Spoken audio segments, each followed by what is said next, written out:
Now we have integral 2x minus 3 cos x plus e to the power x dx. यहाँ पे हम इसको अलग अलग कर देंगे, integral 2x dx minus integral 3 cos x dx plus integral e to the power x dx. सो 2 बाहर आ जाएगा, इंटीग्रल x dx माइनस 3 बाहर आ जाएगा, integral cos x dx plus integral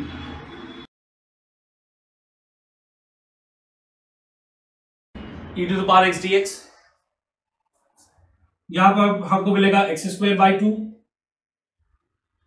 integral cos x का फॉर्मूला है sin x, because D dx of sin x is cos x.